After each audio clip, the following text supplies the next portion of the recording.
بسم الله الرحمن الرحیم.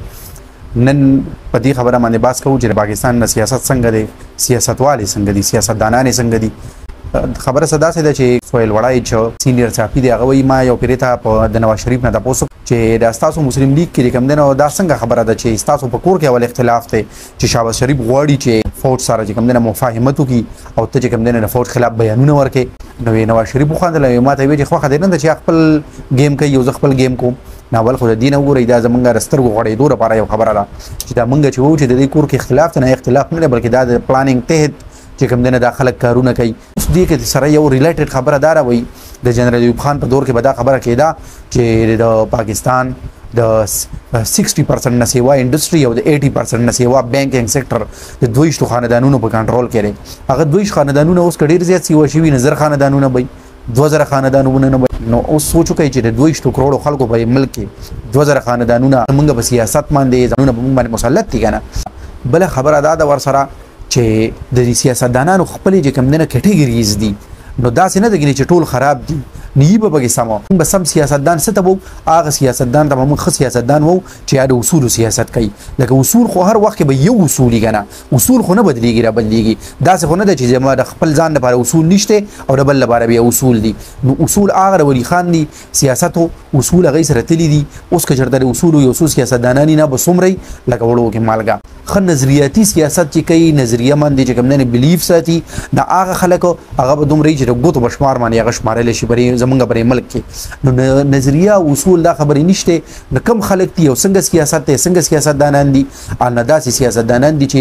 سیزنل پالیټیشنز ورته وي چې موسم سره بدليږي را بدليږي اپورچونیست ورته وي چې اپورچونټي د موقع په تلاش کې او موقع سره چې کوم نه بدليږي را بدليږي نو دک خلک چې کوم دي یو سړی نه سیاستدان نه وي لطیفه سیاستدان نه چا تاسو کو وي ته کومه پارټای کې هغه ورته وي چې جو جیته اوس کې سات دا خلکو چې کوم نه د یو پارټي نشته د یو نظریه نشته د دې اصول نشته د موقع او د مفاد په تلاش کې د خپل فائدې کې ګرځي او کله یو پارټای کې کله بل پارټای کې یو پیریته وي واسف علي واسف یو ډیر خيار سړی تیر شوی دی اوس هغه به وی چې د حکمرانانو نه ګیله مکو چې څنګه اوډر زینو ماغه شرم حکمرانانی کنه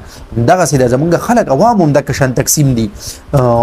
با عوامو کې کوم نه د دنیا داسې نه دي چې مفاد پرستی اوس کته تاسو په کوم پټای کې هم یي نو خپل پټای کې سوچو کوي چې تاسو په پټای کې پیور چې کوم تاسو په پټای خلکو هغه سمره دي او هغه خلک سوره دي چې اوس هغه چې کوم نه فائدې اغوستل راغلي دي بیا چې کوم نه عوام او سیاستوال دوه چې کوم نه په دې ډلو کې تقسیم دي چې یو د فوجي اسټابلیشمنت سایډ کوي او بل لاغې نه چې کوم نه مخالف دي. پبلک کې په عوامو کې هم چې کوم نه موږ ته دغه دوه قسمه دوه ډول خلک ملاويږي چې یو خيار دي هغه ويوم نه چې سیاست ستوي ستنوي او دویم چې کوم دین هغه دي چې هغه په سیاست باندې خبره کوي خو چې چرته ورته ښکاري چې دا سړی د سیاست د باس ته نه علي باس کوي یا تعمیري باس کوي. دا دریم نمبر بیا هغه کټګوري ده چې دای چې کوم دین او فزول باس کوي او د دې د باسیس پایده نشته د دین علاوه چې یو مزان له مازغه خراب کی او بل له مازغه خراب کی د سیاست ور سره هیڅ ضرب وې نشته دا ورته پد نشته چې په 71 کې کله ملک دوه ټوټه کېده حکمران سوکو او باس چې کوم دین د 71 په جنگ باندې کوي نو مانه یو بیرې د چې کوم دین خپل یو ملګری تاسو خو به تا پولیټیکل ساينس ویلې خو ته خو په فیسبوک باندې په سوشل میډیا باندې د پولیټیکل پوسټ نه ورکې نو ما ورته په دې ملک کې پولیټیکل پوسټ ورکم چې هغه ملک کې چې ته چرته یو سړی په فیور کې پولیټیکل پوسټ ورکې نه خلک وي دی هم دی پټای والا دي نو دلته کې تنگ نظر خلکو چې کوم نه برمار دي بل چې کوم نه بلایند بلیورز دي چې خپل پټای نه بغیر ورته چې کوم نه ارس خراب کاری خپل پارټي ورته بالکل ټیک کاری او یو لیډر پسې نه ختی دي لیډر خو زمونږ پیغمبرو د دین علاوه چې دا اوس کوم خلک دي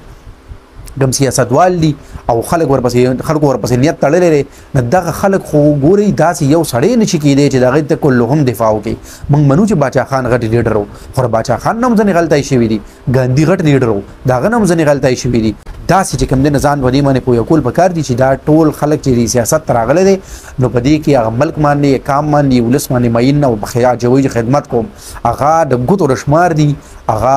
ډیر کم دي نه نور ټول خپل فائدو لراغلي دي. ډیر مننه.